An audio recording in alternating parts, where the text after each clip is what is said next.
Welcome to the Millionaire Mind, Part 3, the chapter where thoughts turn into discipline, and discipline turns into success. Assigned reading. You can increase your understanding of the less than substantial. Relationship between intellect are analytical intelligence and various. Measures of success by reading Robert J. Sternberg's Successful Intelligence, New York, Simon & Schuster, 1996. Dr. Sternberg, a leading authority on human intelligence, has found that successful intelligence has three components, and analytical intelligence is just one. The others are creative intelligence and practical intelligence, or common sense. Could it be that most millionaires are economically successful because they are creative and have a lot of common sense? This and related questions are addressed throughout the Millionaire Mind. S. Schul. D. AYS. What school and college experiences influenced millionaires in becoming economically productive adults? The answer to this question is detailed in Chapter 3, School Days, but it's clear that millionaires learn much more in school than what was presented in textbooks. Most tell us they learn something about tenacity, getting along with people, self-discipline, and discernment. A good portion of the millionaire population is made up of people who worked hard in school but did not graduate with all A's. Those millionaires whose SATs were not spectacular are given a special place in this book. I profile them under the heading of the 900 Club, only millionaires who scored under 1,000 on the SAT were admitted. They say that some of us scored under 1,000 on the SAT, yet we became millionaires. What school and college experiences influenced us in becoming economically productive adults? Fully 72% of our 900 Club members said it was learning to fight for our goals because someone labeled us as having average or less ability. The vast majority of us believe that we benefited from the educational experience. Most of us, 93%, indicated that our school and college experience was influential in determining that hard work was more important than genetic high intellect in achieving. Most of us also felt that school was important in enhancing our abilities to properly allocate time and make accurate judgments about people. The millionaire population contains many people who were not straight dash students, but they did learn a lot in school. It wasn't just the core courses that were key. Discipline 101 and Tenacity 102 were also important parts of the school experience. Opportunity and how to find it. A profile of Warren Buffett. One self-described average student believes so strongly that people like him must find their own opportunities that he has created a scholarship to try to replicate his own experience. Warren Buffett has created a $1 million scholarship fund at his old high school in Minneapolis. Each year, 10 students with average grades, good attendance, and a positive attitude receive about half the cost of their college education at a state school. He hopes they will work to earn the rest, and he wants them to live on campus so they will have close contact with people from different backgrounds. Why does Mr. Buffett put so much faith in those students who are often academically overlooked? The smart kids, sometimes it's too easy for them, he says. Sometimes they miss opportunities because they don't have to get involved and work so hard. The average kids get involved and come across more opportunities. Mr. Buffett emphasizes the word opportunities. He hopes a college education will expose these kids to more of them, and he thinks they're the type who will know how to take advantage of them. I think success really involves the situations you get yourself into and the people you meet, he says. No one can be successful by themselves. It's the relationships that you develop with the people around you. Throughout my life, I've had people who helped me do better. Mr. Buffett is Vice President of Investor Relations for Advanced Bio Surfaces in Minnetonka, Minnesota. The company is developing a polymer, currently in clinical trials outside the United States, that is injected into the knee joint to help people with osteoarthritis avoid total knee replacement. This is the 7th medical device company for which Mr. Buffett has been involved in startup and initial financing. How did an average student end up finding cutting-edge medical companies and taking them public, or selling them for millions of dollars to huge conglomerates. When he attended Roosevelt High, his family didn't have a lot of money. He was raised by his mother, who worked 12-hour days at a dry cleaning store. He worked at a gas station at night. Watching his mother provided him with a foundation for discipline and hard work. That made him stick it out through high school even though he didn't excel academically. If you want to succeed, you have to be there, he says. I was not a great student, and I didn't study much, but I went there every day. A high school counselor was the first of those people who pointed him toward opportunity. The counselor convinced the senior to take an 11th hour SAT. The results? Not great, but good enough to get into a 4-year state school. I had no intention of going to college, he says. No Bealk had ever gone.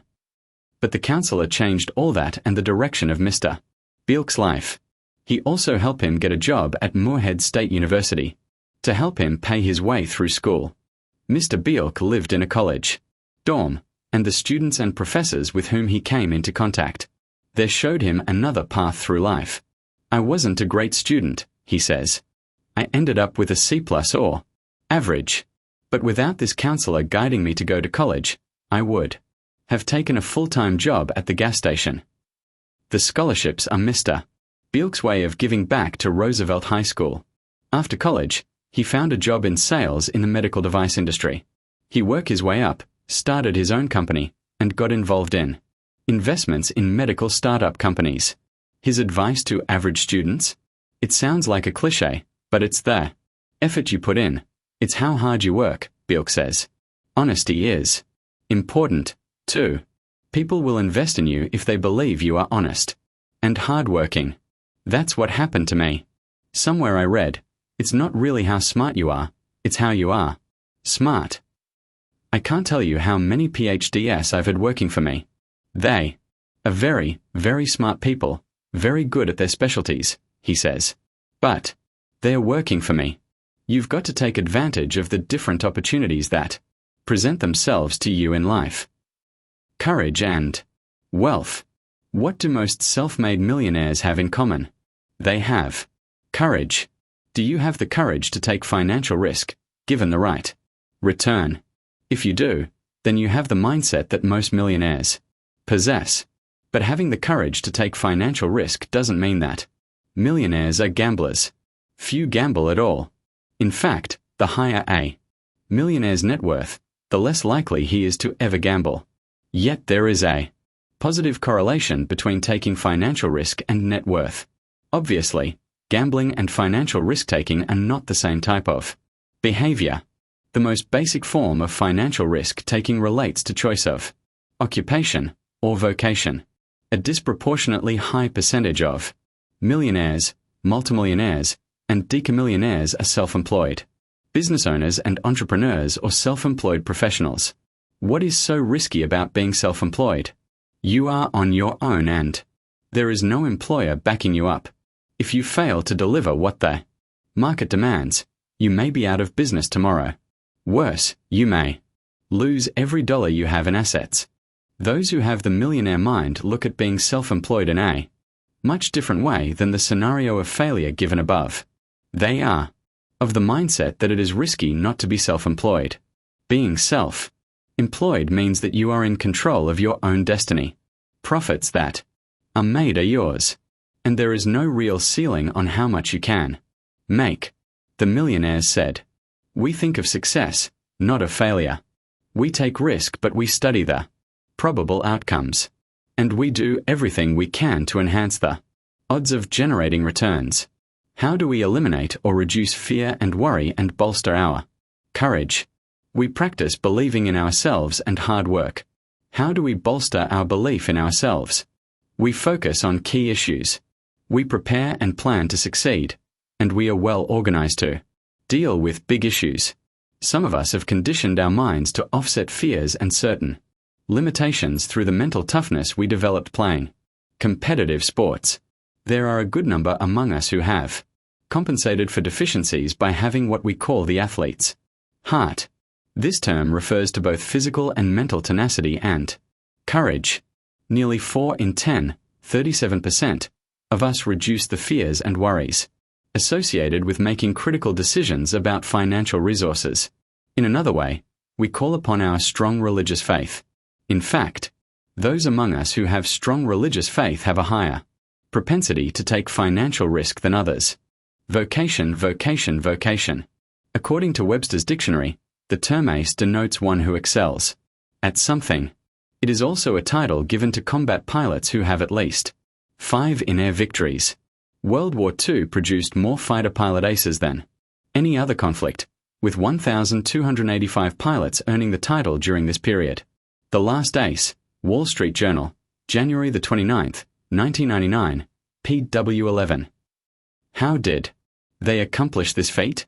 Most did it the traditional way, in dogfights. Many were eventually shot down themselves. But at least 2 did it quite differently. Their unique method and rationale for its use have significance for people who want to become economically productive. Like the 2 aces, the majority of millionaires surveyed became economic successes because they learned to focus their energies and other resources in ways that maximize their output. But what drove them to this focused approach?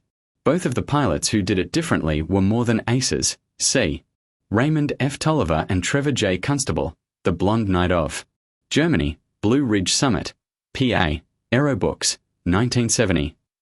1. Major Eric Hartmann is known in military literature as the Ace of Aces.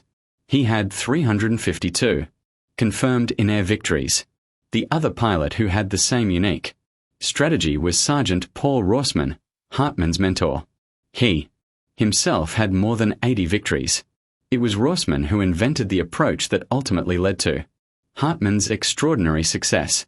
Early in his career, Rossmann suffered an injury to his arm that never healed, and he was unable to dogfight. In a typical dogfight, victory goes to those with superior physical strength. Rossmann knew he could never survive this kind of battle, so he developed a compensating technique, substituting a much more calculating method for the macho dogfighting strategy. He carefully planned each and every attack. He spent much more time analyzing various targets of opportunity than actually firing bullets at his quarry. He attacked only when he was in the best possible position to win. Then, he would focus all his resources at the ideal target, the one that would give him the maximum return on his investment. Hartmann credits Rossmann's approach, the see and decide prior to firing method, with his own success. It also explains how Hartmann survived 1,425 combat missions, yet he was never even wounded. What does all this have to do with becoming an economic success in America? Most millionaires understand that they have certain limitations, and they developed an understanding of their strengths and limitations before they even finish school. Like Rossmann, they realized that they had some type of injured arm, some type of limitation. So they developed their own unique strategy for becoming economically productive. Most millionaires, for example, are not intellectually gifted in an analytical sense. They did not receive all A's in school, nor were they in the 1,400 and above SAT club. That's why they decided not to compete in macho dogfight environments where superior analytical intelligence is a requirement to succeed. These same people usually did not score high enough on the standardized tests that are requirements for law school, medical school, or graduate school. Many millionaires did not have a high enough grade point average to be hired by major corporations, but they still wanted to become economically successful, so many chose to be self-employed. They hired themselves when other employers would not. Many millionaires who designated themselves as other than intellectually gifted are, in fact, gifted in other ways. They have an abundance of common sense, and they have what some call creativity.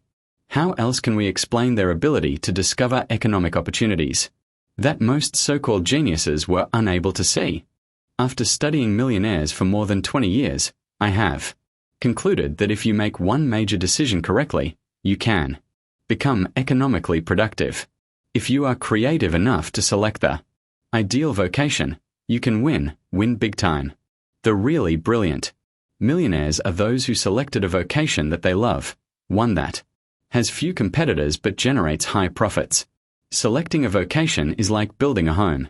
If you build in a less than ideal location, if your ground is sand or swampland, nothing else matters. You can spend millions on what is above ground, but it won't matter. Your home is unstable. You will be in a constant dogfight with shifting sand, water, and swamp. It is a battle you cannot win. But if your foundation is on bedrock, your home will easily withstand wind and rain. You are insulated from the dogfight with the elements. What if you select the bedrock foundation of the ideal vocation? You love the products that you produce. You have affection for your customers and suppliers. In addition, you know more about your niche market than anyone else. And your customers don't care if you were a C student in college. To them, you are the one who is enlightened. So perhaps you should feel sorry for those superior students, they intellectually gifted.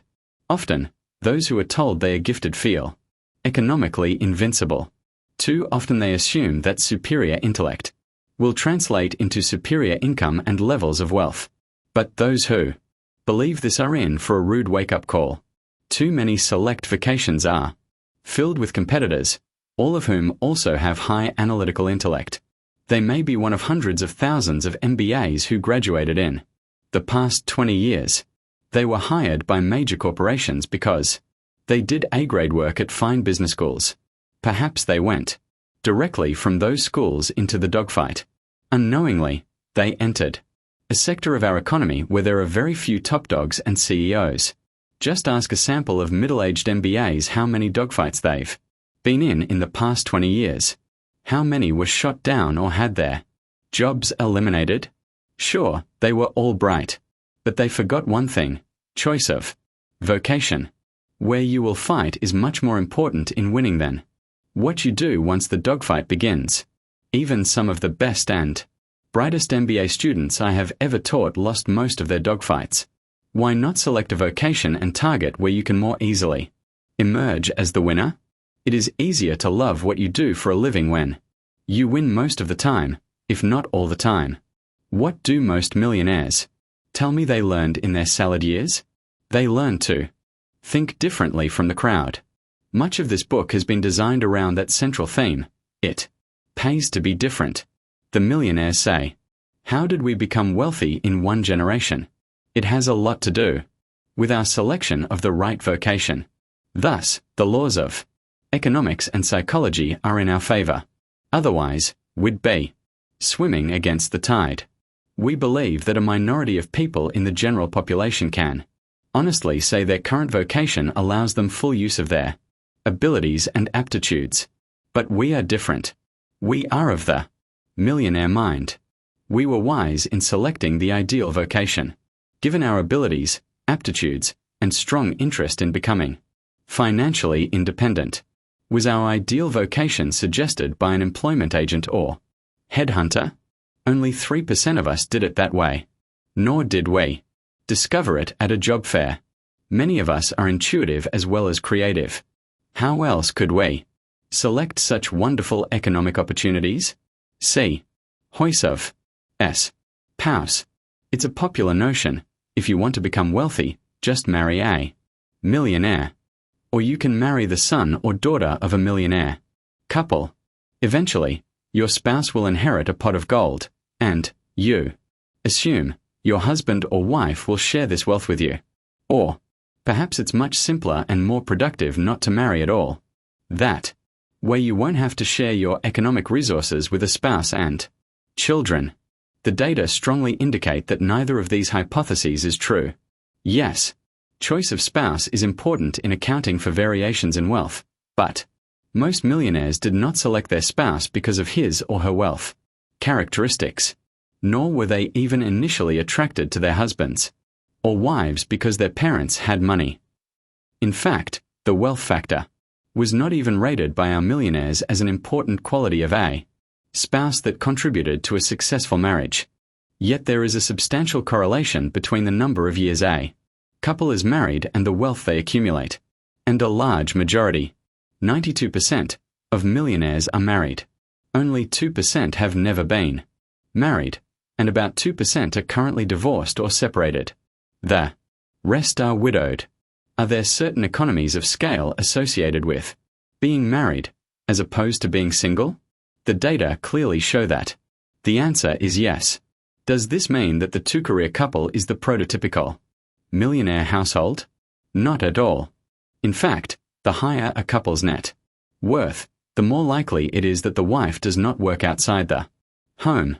Contrast this with married couple households that produce high income but are not in the millionaire league. Nearly 70% of the wives in those households work outside the home.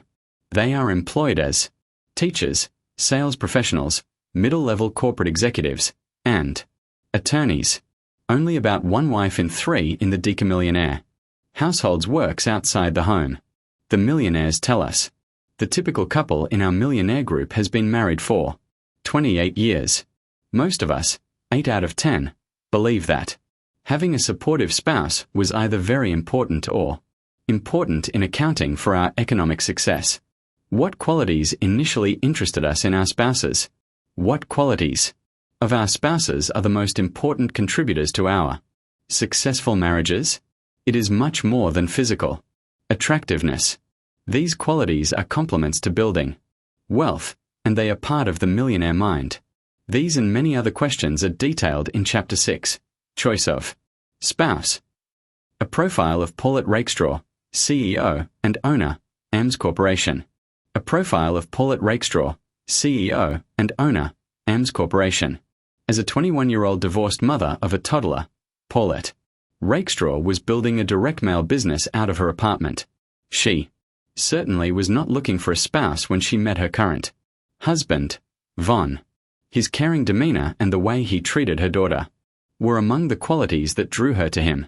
Today, says the founder of AMS Corporation, he is very family-oriented and likes to spend all his free time with their 3 children. We just clicked, she says. He's real. Laid back, very go with the flow, just a good companion. Even during the years the two worked together building her business, they got along great. We were together 24 hours a day. We lived together, worked together, but we never fought, she says. Rakestraw started her fulfillment and mailing service business in 1988, after the company she worked for had repeated bad experiences with mailing services. This is ridiculous, she recalls thinking. We are paying a lot of money for this, and it's not rocket science. So she started hiring friends and family to do projects for the company she worked for. Soon other companies were asking her to coordinate mailing projects. I was just determined there was a need for this, and I was going to pursue it, she says. Paulette's and Von's different personalities complement one another. She is a risk-taker, he is not. She is inclined toward action, while he encourages thinking about things and taking their time. Sometimes he has to rein me in and I have to push him along. Rakestraw says, it's a good partnership all around. We kind of suit each other and bring each other back to earth. Another difference, he thinks about the money and is a big saver, while she focuses on building the company. My whole drive has always been I like doing this and I want to provide quality service, she says. He always thought, gosh, you can make a lot of money doing this. While my focus through the growth of the company has been service. In the company's infancy, they lived and worked in an apartment with a monthly rent of $325. When she wanted to commit to an $800 a month Yellow Pages ad, he told her she was crazy. I did it anyway, she says. I told him months later when the ad came out, and he was glad because it really made our phones ring. Today, the company has many Fortune 500 companies as clients. Instead of an apartment business, the company is in a 50,000 square foot office complex. Specifically, what qualities initially attracted Paulette to her husband? She judged him to be sincere, down-to-earth, polite, affectionate, even-tempered, open-minded, accepting, wise, encouraging, cheerful, and compassionate. And for more than 10 years of marriage, her initial judgment has proven to be correct. You're watching The Rock Channel. Don't forget to hit like, subscribe, and press the bell icon for updates.